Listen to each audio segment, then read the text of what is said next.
Good evening. On behalf of the Black History Month Committee at Norfolk State University, I would like to welcome you all to tonight's session. We're going to look at specifically what's happening with black males in the 21st century. As you know, our overarching theme for this year's Black History Month program is our health and our wellness. And so we're going to talk about that tonight specifically as it relates to our black men. We are so excited to welcome back home Pastor Melvin O. Marriner and his son Isaiah Marriner. They are friends to Norfolk State University. They are friends to Black History Month. And while they would probably say they need no introduction, as it would be, I'm going to do brief introductions for them both. Let me say first that I am Ernestine Duncan, Professor of Psychology and Faculty Ombudsman at Norfolk State University. And again, I welcome you. I'm going to start with Pastor Melvin Marriner.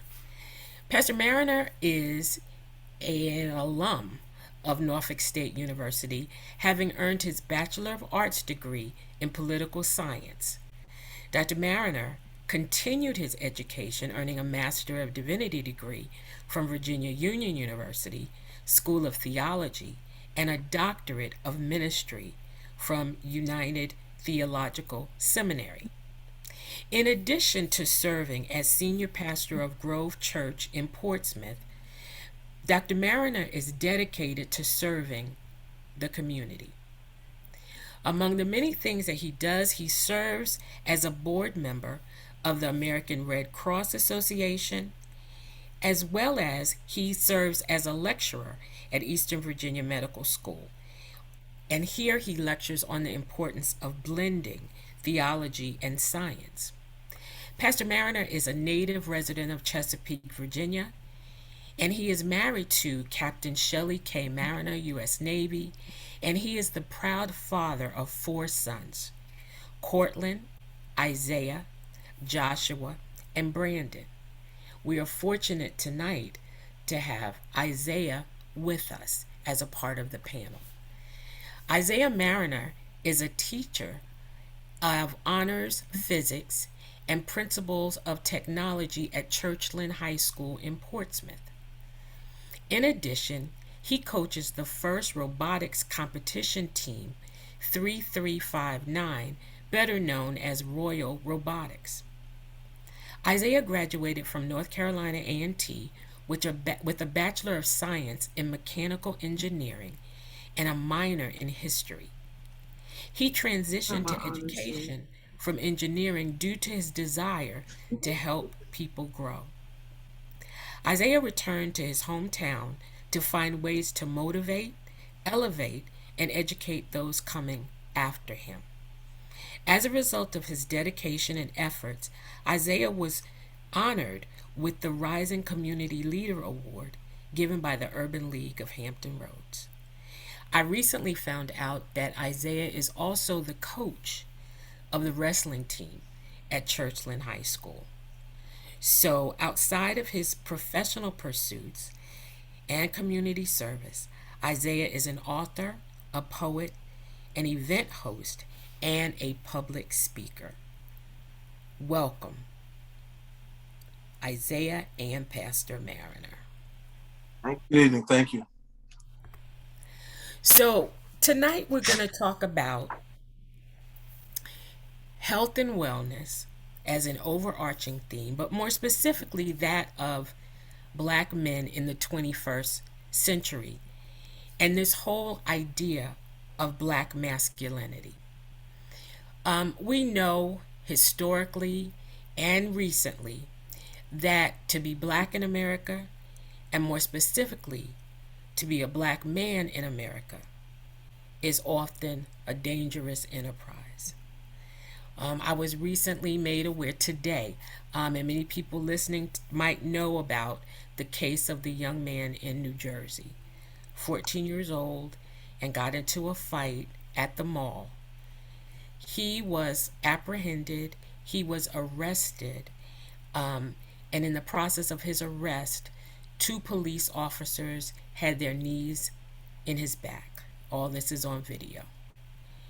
The interesting thing is that he was fighting a young man who happened to be white. While this young man was 14 years old, the other young man was a high school student, so he's considerably older. And he was allowed, the police turned their backs on him, they did not handcuff him, they allowed him to sit on the bench. And now the young man, Kai, has been banned from the mall for 3 years.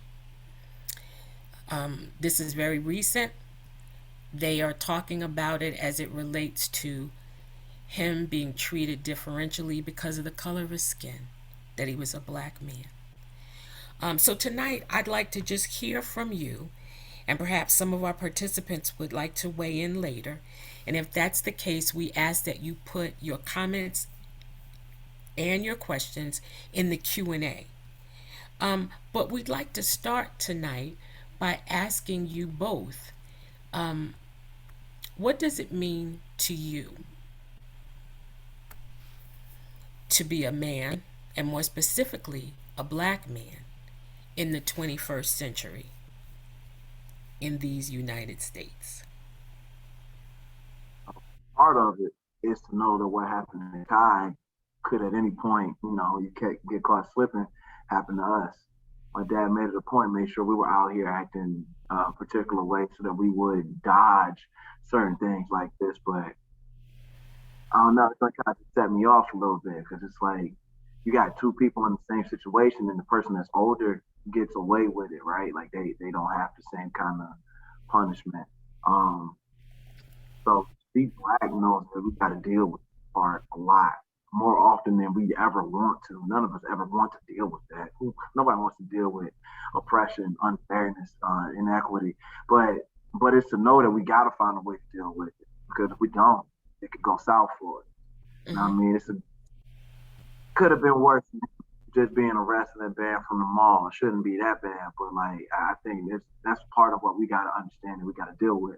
And we get caught in a situation, even though like he was fighting, I don't know all of what happened. Shouldn't have been fighting at the mall, but at the end of it, it should have been disciplinary actions for both people, unless it was clear cut that he was out here as the instigator. But then at the same time, it don't need two cops to hold down a teenager like that. Like me in the back. They already died like that. Anyway, what does it mean? You asked the question. What does it mean to be a black man in America? What does it mean to be a man? What does it mean to be a black man? For the black man part, it means I know I got to deal with some of these things, and I got to make sure that, sadly, I'm on the best behavior as often as possible. I don't get as much leeway, um, especially not elsewhere. In Portsmouth, I might because people know the name, but I leave it not the same. Um, be a man, talking to a lot of people about that. It's real ambiguous, but one thing that comes down to is find a way to handle your business, find a way to protect yourself, those around you, your family, your circle, and then find a way to provide for what it is that you want in this life. Provide for yourself, provide for your team, your family. Saying to say always save everybody, save all these other people that can't do for themselves. It's still to say that part of our job as man is to provide, is to be able to give things to those around us.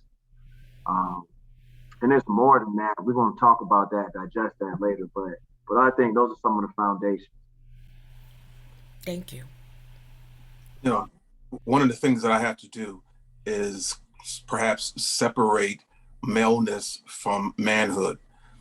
Maleness is, for me, my definition is basically how I was born into the world. There are there are very select physiological parts of my life, biological parts of my existence that determine my status of a male or female. That's historical. And so for me, maleness is quite different than manhood. And then um, or maturity. And then maturity for us weighs in because Black masculinity is a part of maturity. Black masculinity for me, again, being a male and then becoming a man, because I've learned how to honor history.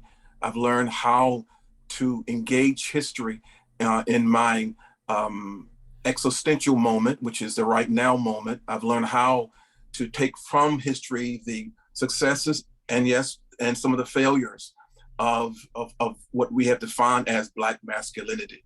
So again, my maleness was given at birth as it is defined by certain biological, physiological parts of who I am. Maturity, masculinity, for me, is a combination of things, and we're going to get to that point later on as well. But again, that's how I want to define maleness and manhood. For me, maleness doesn't always equate to manhood. I'm glad you said that because some people think that just because they made it to a particular age or because they have done certain things that they are now a man, even though they live out a lot of their life as a grown child. Like, not taking responsibility for the things that you do, not that accountability piece is major.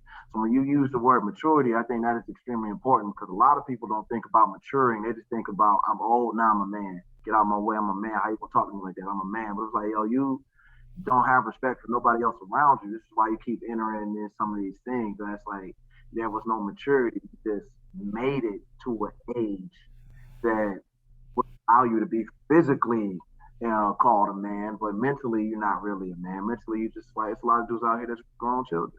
Like you see some people they middle aged and they still act like they're in high school.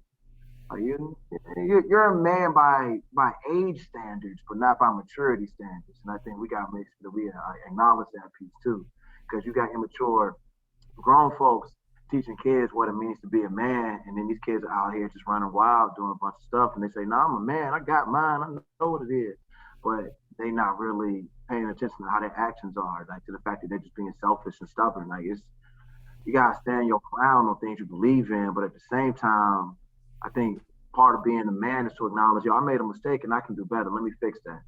I don't think a lot of people would want to have that part. So that accountability piece, and I know Pops, we've been talking about this a lot with the Black CPA, consciousness, pride, accountability, and it's just like that accountability part is major.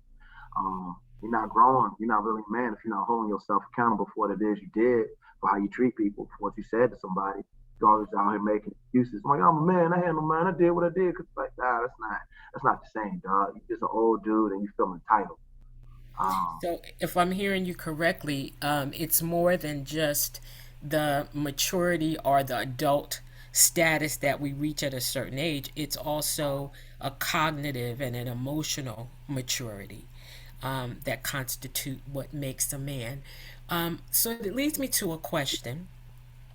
What factors, what things would you say have contributed to you being a black man?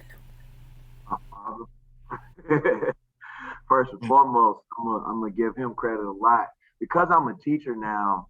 This is my year 6 for me. It feels crazy because this is year 6 in the classroom, and I've encountered at this point thousands of kids over these 6 years. I have clearly been able to see the effect quality parenting has on how a person turns out. Now, accountability is still a thing. Like you can have great parents and make a bunch of terrible decisions all on your own and not follow their example. But if your parents are setting a good example for you, it should be hard for you to go astray to a certain extent. And I really believe that I got great examples. My dad, my mom, they showed us great examples of how to carry ourselves through, how to handle ourselves, how to interact with the world. And I think all those things culminate to being a man, especially for me, because I'm a black male. So as I continue to grow, I'm gonna develop into a man and not something else. So and that's part of the objective here is to develop into a man to get closer to God, because the spiritual part is key. Develop as a man, get closer to God in that regard. And my father did a great job of it, talking about how to talk to people, how to encounter folks, how to deal with ourselves, how to go through certain things. I was actually having a conversation with one of my students earlier today about therapy and how when I was in high school, my dad made me go to therapy. And I fought that for a time. Like I really was like, I was angry. I was like, why you want me to go to therapy? No wrong with something. But so this is how I was feeling. But at the same time, he saw that there was something else going on. So he put his foot down, said, nah, son, this is what you're about to do. And if you don't want to go back after that, okay, we talk about it then. But you going this first time. I'm not. And I didn't go back. I should have. I didn't go back though. But I was talking to somebody about that. And that example then played a major part in my life. Because had he not made me do that then, probably wouldn't have been as apt to go in college when I needed to go for real. Um, or after college when I needed it again. Like it's a continual process. It's not like I don't Mm-hmm. need therapy now. It's a continual process, but I think that's also it. I learned that from him. Okay. So that's one big example. I got to give him credit, now, and not just because you're here, Dad. But I tell you this in private anyway. So And he does, but he isn't one to pull punches either. So I'm grateful that the things, when we consider, and there's no real monolithic way of approaching this subject matter. And I'm always kind of cautious, but I can speak from my own experiences. The question, what has contributed to my development as a Black man? And I have to say, it is those who had great influence on my life. As Isaiah just spoke, notice he said his father, and I appreciate that. But he also said his mother. And so those who have had influences on our masculinity is not just from the male perspective. We've had many females. I was primarily raised by a single parent. My father was in the military, and I really didn't know my dad to the 10th grade. And because he was in the military, Vietnam War, he was stationed everywhere. But I know he had a presence in the home. So what made me who I am and what has contributed to my development, I have to say, my the historical traditions of learning the struggles, of learning the endurance that it took to get through the struggle, by understanding that the endurance propelled Black people into a level of intellectual strength, um, to the point that we could not be denied. And so oppression has taught me more than some of the other things of freedom. Oppression has taught me how to rise and how to understand my level from a historical perspective, from an extension perspective of who influenced my life, as Isaiah said, mother and father, male and female. I kind of frown when people say a woman cannot raise a man. Um, Maybe a woman cannot teach the man everything he knows, but a part of manhood and masculinity is about responsibility. Responsibility really doesn't have a gender. And so I look at Afrocentricity, I look at who and where I've come from, come through, and who I am now, and who I am to be. That's the part I love, who I am to be. I am still evolving as a masculine Black male, a masculine Black man. I'm still evolving. I'm not there. And I think that's what's going to really help us to really open the door and be more inclusive. This is Black History Month, and we keep hearing the word history. And I hear both of you all saying that, you know, um, a part of what has made you who you are today includes history. Yeah, and there's all of these arguments and conversations now about the accuracy of history and let's what please talk about that. because I'm gonna get in trouble over Oh, here. hold And on. we only That's not have, the, yeah, wait on the question. Wait on the question. Go ahead. and we only have, I think, 36 more minutes, so we Yes. won't even touch that. But I do think that it's important. And again, when I am a part of these conversations, what is really most important to me is that the conversation doesn't stop here, and that those who are privileged to be a part of it will take it and we'll talk about it in their homes. We'll talk about it in their communities because that's the only way the knowledge is going to be shared. And so we probably won't touch that topic directly, maybe indirectly, in the next few minutes that we're here. But I do want to ask you, in terms of how you have developed, each of you have developed as a black man, how do you see being a black man distinguishing your relationships? And this is a multi-part question, and you can hit it on what's most relevant for you. But the question includes, how does it impact your relationship with a significant other?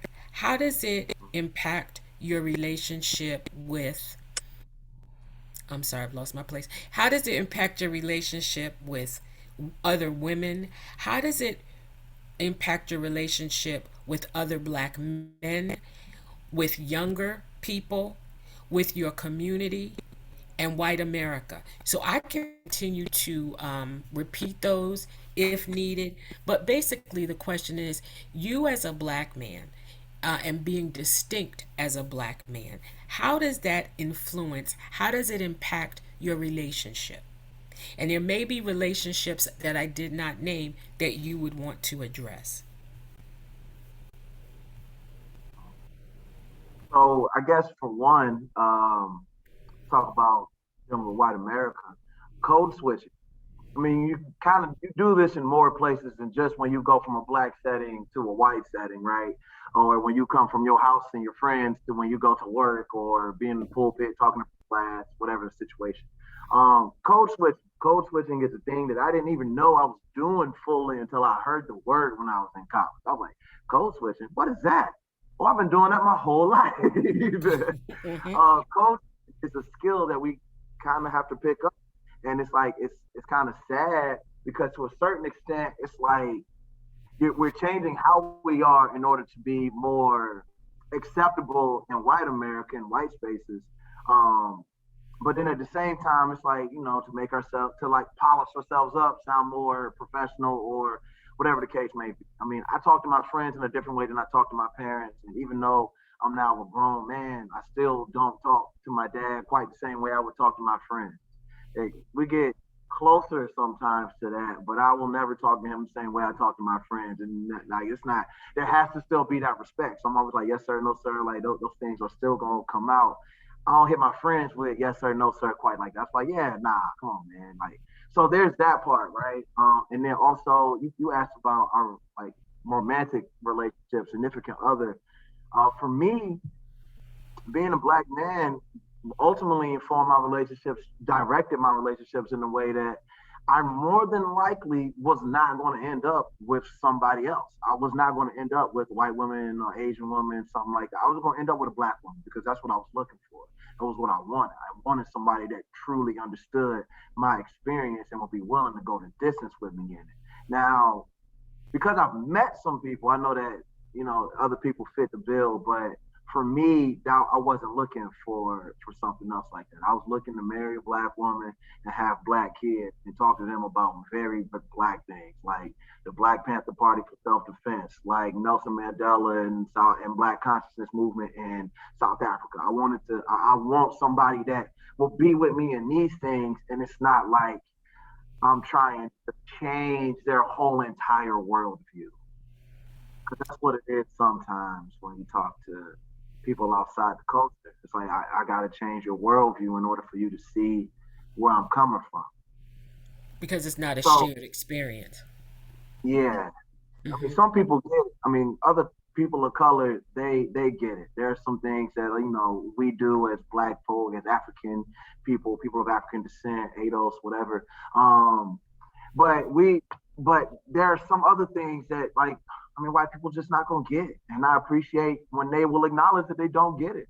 I had a kid today and I told him I was doing this. He's still in my room right now doing robotics. I told him I was gonna have this moment, what we were talking about. And he laughed. He was just like, well, I don't know what that part. I told him that we were gonna have a conversation about what it means to be like a black man in America. He was just like, well, I can't comment on that. And I was like, you're right. But there's some other things that we can talk about. So it's like, even though there are some things that white people may not understand. It's a lot of other things about being a man that transcends all racial barriers.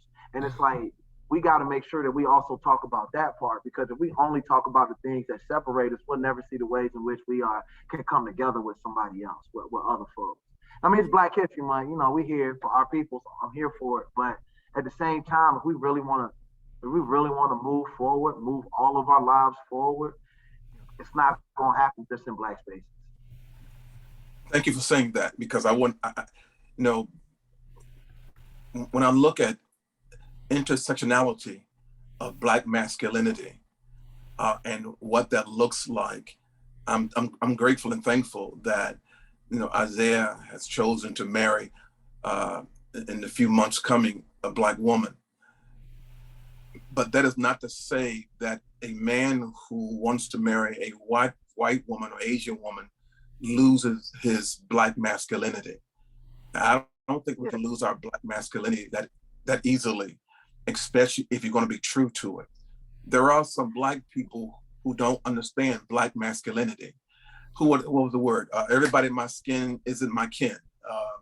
It's somehow like that. And so some people, Harriet with a shot. Yeah, right. And that was my bad.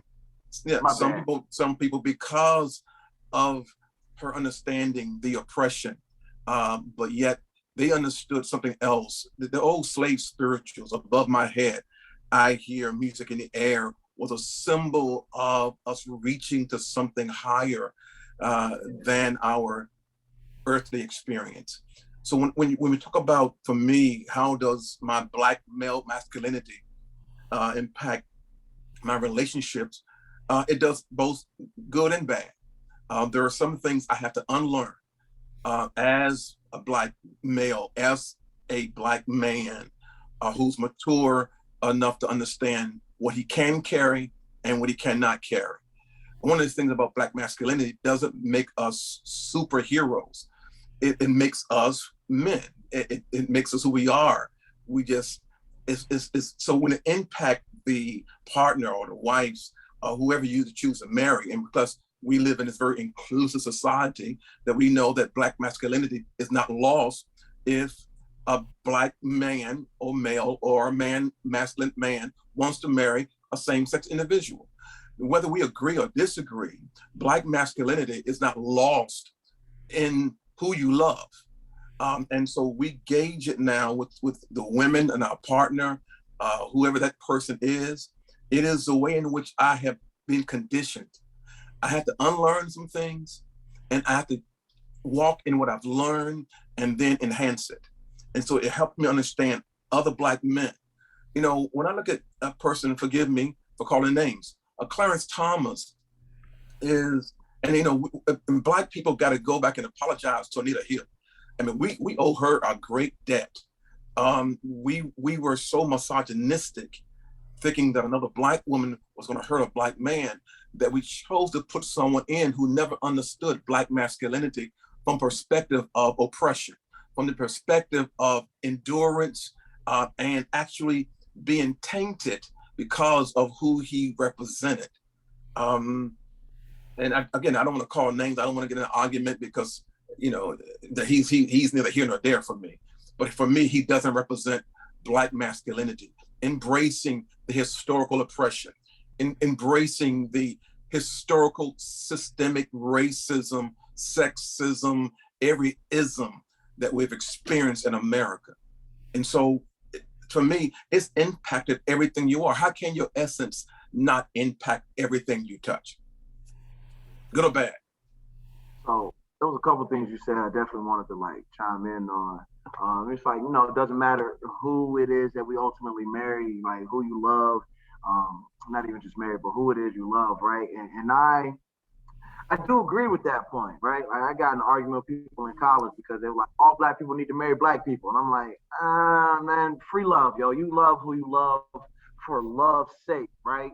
Not just because you feel like there's something else behind it. But but that brings me to like a different point though. I've seen enough, not everybody, but I've seen a lot of black dudes throw a lot of shade at black women. It's like, yo, this is probably who you came from, bro.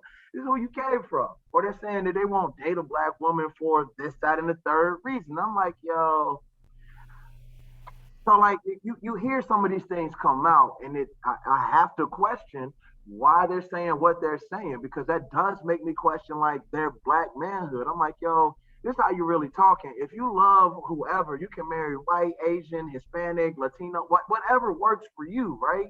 But but if you're going out here throwing somebody else under the bus when you're doing that, that's counterproductive. You can't be throwing your people underneath the bus, even though you're marrying outside your race. Marry for love. Do that. I got no, I got nothing to say about that part. But my beef comes in when I'm hearing these dudes talk about, oh yeah, I'm only going to talk to or try to date this particular kind of woman, and they're listing physical features, not mental attributes, right? Like you're not listing the character trait of a person. I only want to marry somebody that's actually like has integrity, like that. That's the character trait. That's something that actually will matter. You're like, I only want to marry light skin. I only want to date white women, or I don't want to date with Latino women. Like those things are counterproductive. In a large sense, it's kind of racist to your own people. So I think like as a black man, we got to be careful that we're not just sitting quiet in those spaces because we're allowing the degradation of our women if that's the case. I So just that want, my I'm sorry. bad. I had to make sure I said something about that because you started talking about that earlier, and this is a big thing I've been hearing a lot of people talk about. I mean, clearly not everybody, but enough people move through their lives like this that it's a problem. And I mean, we talking about Black History Month. We gotta, in some ways, address the colorism that a lot of black men continue to perpetuate. Because Mhm. while it came from outside, we pass it off inside to each other. So like, that's something that we got to deal with as we continue to grow as people. So I'm going to throw a curveball because, I would have the audience to know we did plan and we had a discussion about what we would talk about. But just kind of based on what you're saying and asking about the influence being black and being male has on your relationships. And then, Isaiah, for you to talk about the things that you hear. What is the responsibility of a black man in the 21st century? I think our responsibility is to help each other grow. We got to stop being crabs in the barrel. We got to stop acting like we have to get it on our own. I think that's another big mentality that's been hurting us a lot. Is that so many of us are just like they're so set on doing it all by themselves that things don't end up getting done, or they don't get done as well as it could have been done if you would enlarge your network, if you had a mastermind group instead of trying to handle everything on your own. Um, in the 21st century, we really got to get to our Kwanzaa principles. We got to really start building community, get back to this village and establishing unity all over again. Because while it gets talked about, it's not there enough. There are those of us that want to make it happen. I mean, we have these kinds of moments, right? But but this is a small percentage of the overall amount of people that we all know in the spaces that we're in. So it's like we have to make it a point, and I got to get on this too. So I'm not exempt from this. We got to make it a point to talk about the things that need to be talked about in the places that they're not being talked about. We can't just have conversations in the safety of our own homes. We got to have conversations in places that it might not be quite as safe, where you might not feel as comfortable. I don't want you going out to places where you're like, oh yeah, people get shot out here. Let's go have this discussion on the corner. Like, be smart about it, but we need to go to more places where what we're saying might not necessarily be talked about or even be accepted. We got to have those hard conversations because if we don't, we're not dancing. You're just sharing the same idea amongst like-minded individuals, which means that your idea never spreads. Because of our unique struggle in America, because of our giftedness as builders, nurturers by nature, I think that when you look at the Black community, you see us as builders, nurturers. That is simply organic. While that may not be true for every individual family, I think that it's important that we really look at Black capitalism. Black capitalism, for me, it's not just profit. It engages in the overall rites of passage. And the rites of passage is, what do I need to do and be in order to be considered a person responsible and accountable? Because you can't hold me accountable if I'm not responsible. I can't be responsible if I don't have the capacity to hold that which you make me responsible for. Play on words. But really, I can't be held responsible if I don't have or never learned the capacity. So as Isaiah said, I think the rites of passage, however it looks in our homes, in our communities, we have to start to really engage. I don't need the school system to teach my sons about Blackness. I don't trust the teachers to talk about that. I don't trust the Clarence Thomases in those classrooms or the Candace Owens in those classrooms who look like me but can identify with the struggles of a people, honestly, healthy, in a healthy way that brings us from Jim Crow to a place where we have Blacks in major roles in leadership. And so I think that we have Black capitalism, and what Isaiah and I call it role, we call Black wealth is Black CPA, Black consciousness, Black pride, and Black accountability. You can't hold me accountable for what I've never been responsible for holding. And so we need to make sure that we, yeah, so that is not just money. That goes into us building character. I mean, character can survive storms, oppression, depression. Character can survive. So are we teaching our kids the basic fundamental things that will help them? And again, I failed in some areas. I think Isaiah was saying what he said, but in some areas, I know I failed. But in the areas that I failed in, hopefully enough, there are some strength areas that he now, as a masculine individual, which level of manhood, now has to search out for himself what he needs to discard, get rid of, or build on.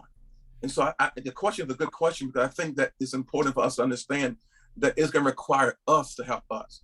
While white America should come alongside of us, we see the overall heart of at least half of this nation or more. We cannot sit around and twiddle our thumbs and wait for heart transplants, because it may not happen.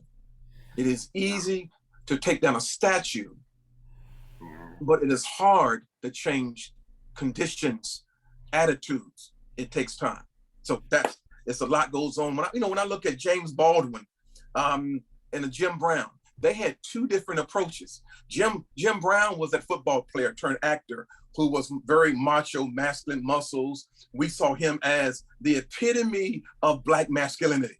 But I beg to differ. Yes, he was a representative of Black masculinity, but so was James Baldwin in his meek and soothing, and perhaps some would even consider his speech to be feminine. But what is feminine speech versus masculine speech? Those are kind of things that tear us apart as human beings, because we don't know how to love and respect the other. I'm through. Well, it's so much about this, and I'm looking at the chat, and people are saying amen, and they're agreeing with us. But we can't deny that standing tall and withstanding all of the hits of what it is to be Black in America, Black male in America, it takes its toll. Because when we begin then to look at statistics and demographics, we see where Black men fall in terms of health prevalence, illness prevalence, education, income. There's so much to that. And as we talk about this whole notion of Black masculinity when it relates to health and wellness, then it's not a coincidence that mortality for Black men is the lowest of women, whites. It's the lowest. And so, what are the protective factors? What are the things that you use to, because I think that this question can probably take us home. Um, what are the protective factors, the things that have made, that can make you resilient? And in that, I would also ask the question, so that our takeaway is a positive one. What is the best thing about being a black man? Right? So the protective factors, the things that will allow you to withstand the assaults, the everyday kinds of assaults. And I can't help from my psychologist hat to say it's those everyday stressors that are detrimental to our health. They contribute to coronary heart disease, high blood pressure, every chronic illness. So, how do you protect yourself from that? And then, what is the best thing for you about being a black man in America in the 21st century? You want to go first, Pops? I will. I always glean from you. My thoughts come from your statement. So let me just go to go. And so, wow, you deal with health, and health has a lot to do with poverty. Has a lot to do with education, and I don't mean formal education. I mean understanding preventive maintenance of one's body, then maintenance of one's body through diet and through exercise that am finding out. I just turned 60, and it is so imperative for me now to really do better with my diet, to do better with my exercise routine. And so some of the things of high blood pressure, prostate cancer for Black men is high, heart disease, period. Violence is something that so what is the best thing about being a Black man for me is about perseverance on every level. The Black man, and this is not to exempt or exclude Black women, but this conversation is about Black masculinity, health, and wealth. And so for me, it is about how to persevere. I don't think there's any other race and gender that has had to endure what a Black man has had to endure, which does two things. It makes him in moments a victim if he does not change, and it makes him a victor when he does. And so one of the things about this society is knowing where we've come from. It's so important. And I really learned this from Isaiah about Sankofa, bringing things from our past to make them exist in a more meaningful way now. And so when I look at what makes a Black man, what is proud of being a Black man, it's about real perseverance. I'm a builder. That means that at times I must demolish some things that have been erected in my psychic, in my subconscious.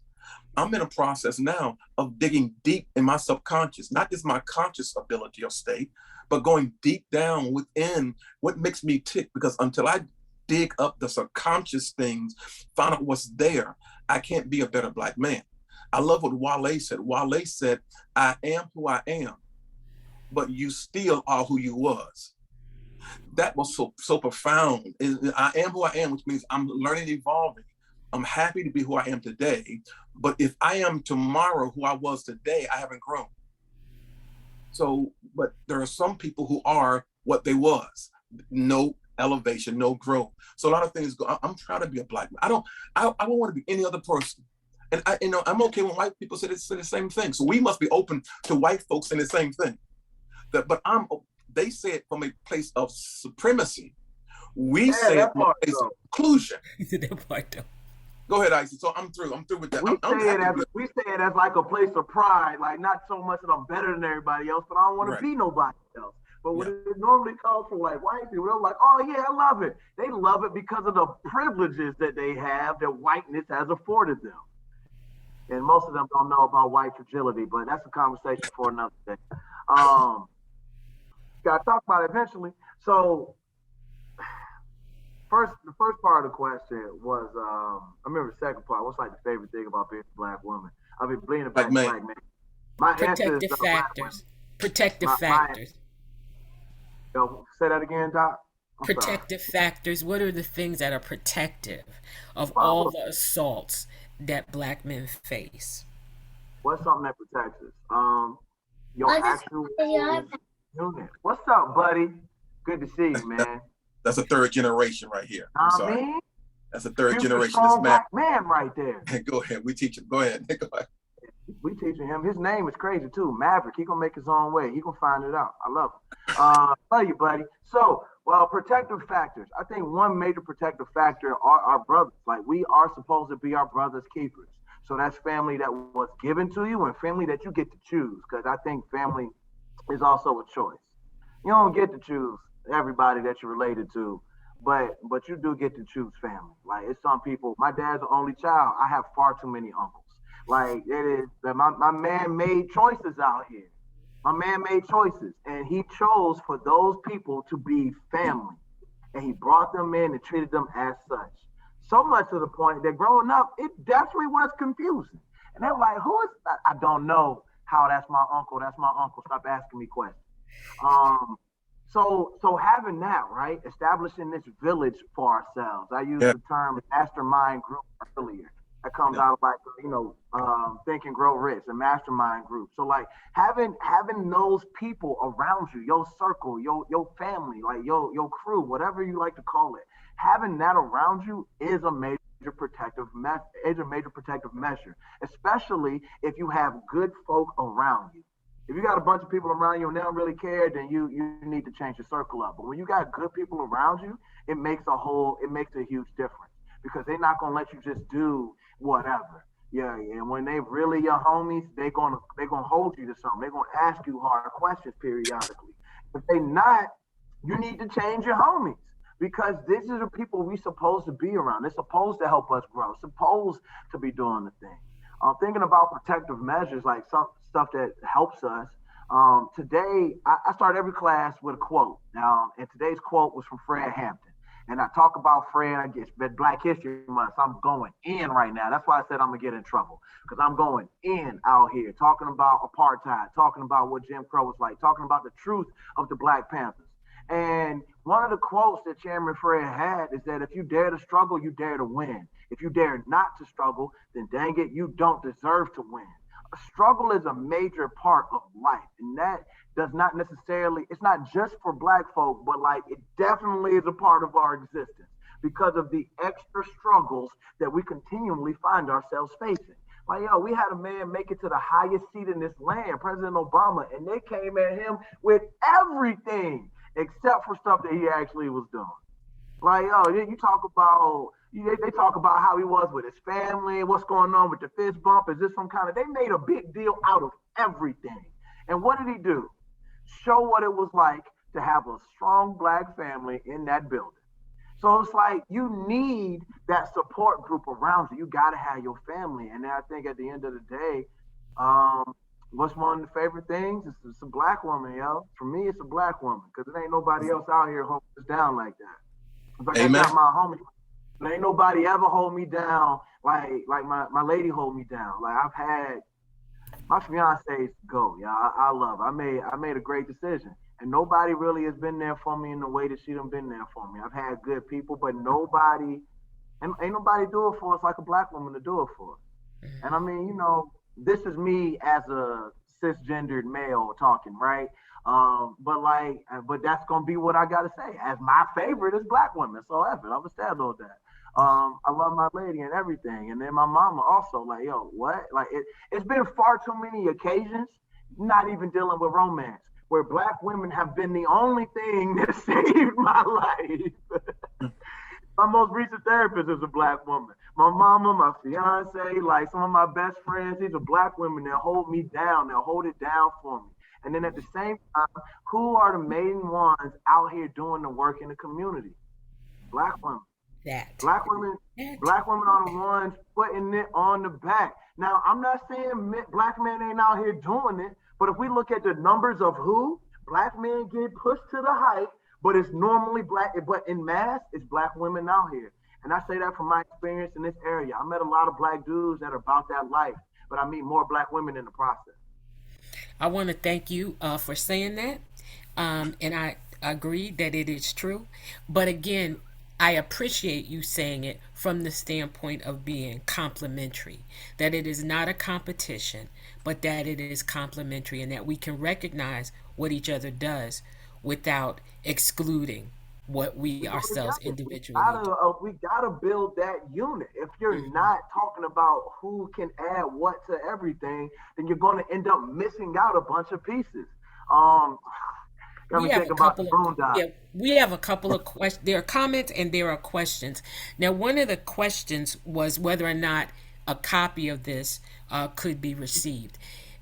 This is recorded and it will be posted to Norfolk State's Black History Month website. So it will be available, and I'm sure Dr. Miller will come on at the end to remind us of that.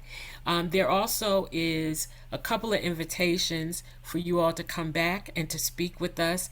It seemed like about critical race theory, perhaps, but also for Minority Health Month, I think, as you all did last year. There's a comment. Recently, I talked with a high ranking Navy man who exclaimed, "Black women are not aware of our rage, our anger. They don't seem to understand." I listened but wanted him to know there is black female rage and anger too. I advised him to read Cobb and Greer's book, Black Rage, and advised him to read Joy DeGruy's book on how to deal with post traumatic slave trauma. I'm sorry, post traumatic slave syndrome. What should I have said to him as a black woman? Um, that's kind of hard. Sometimes it's like nothing you can say to certain people based on who you are. Like not what you know, but what they see when they look at you. So it's not even so much that you said anything wrong. Because honestly, I agree with that point, Miss Bristol. Like I agree with you on that. Like there definitely is black rage coming from our women. And I mean, sometimes it's fueled by the things that we as men are doing. So it's like we gotta deal with that. But I don't know. It's hard because it's like he's closed off, and I think that he had particular experience where the black women he talked to didn't understand what he was We angry about. lost your audio. Oh, you lost my. You can't hear me. Have it. I'm sorry. I'm sorry. We have it. Okay. So I was saying that like I think that from that particular question, from that one thing, I think he sounds like his particular experience has him boxed in, and he is unwilling to see that there's rage from other sides because the black women that he encountered didn't understand his rage. But I know what to close out. I think that we have to show sensitivity versus pointing fingers. Pointing fingers, there's usually three more pointing back at me. Mm-hmm. So while there is black rage, simply black rage can be entitled itself. That is the umbrella in which black men, black women have to deal with. Both of us have our own set of experiences and conditions that cause black rage in our own homes and communities, or most within ourselves. And so they both have a point. I think the point is the listening. Systemic racism is one thing, but systemic bondage is another.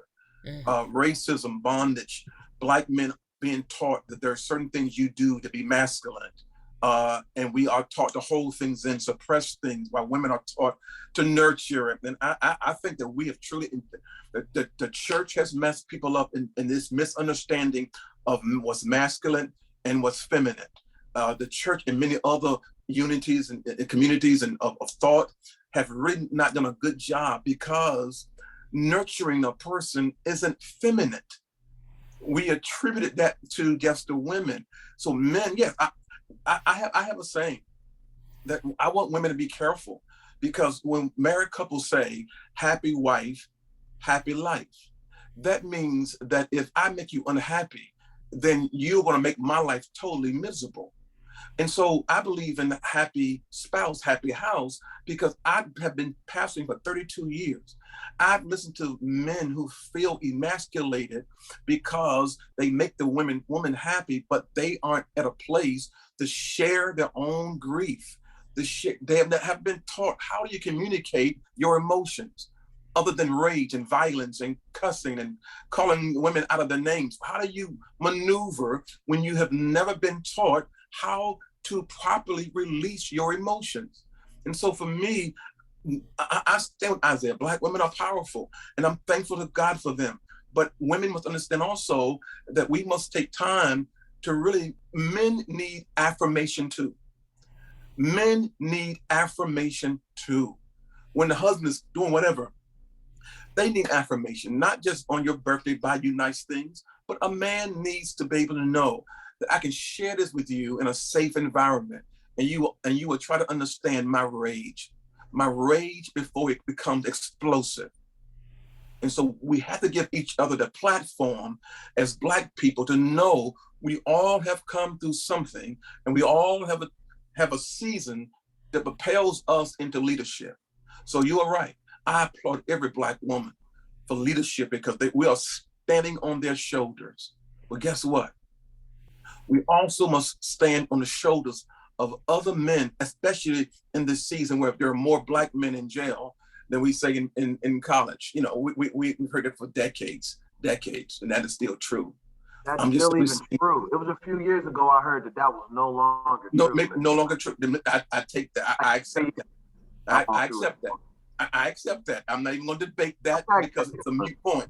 And I should have said, but what matters is that we start to respect and listen and show our kids that I'm listening and respecting your mother. I'm listening and respecting your father. And you don't have to be married. You can co-parent, but still share this level of respect. And morality doesn't have anything to do with poverty or riches. I am so sorry. It is 7 o'clock. And I do know that we have to, but I thank you all once again for giving your time to Norfolk State, to this Hampton Roads community, today and every day. I believe Dr. Miller is going to close us out, but I don't think this is the last time that we're going to hear from Pastor Marriner and Isaiah Marriner through NSU. Thank you. Thank you so much. Thank you so much, Dr. Duncan, Dr. Marriner, and Mr. Marriner. This was phenomenal. And I claimed it. I said, you all are coming back. And we will work on securing the date now to get on your calendar. So thank you for sharing, giving us a lot of food for thought, and food for thought that we can hopefully transfer and translate into behaviors and action changes for the betterment. Because when it comes down to it, a man, a healthy woman is a healthy community, is a healthy family, and that is what we're all striving for. So I thank you all for sharing. I ask you to continue to be safe and take care. And of course, behold the green and gold. Green and gold. Have a good night. Good night. Love y'all. Take care. Green and gold. Peace.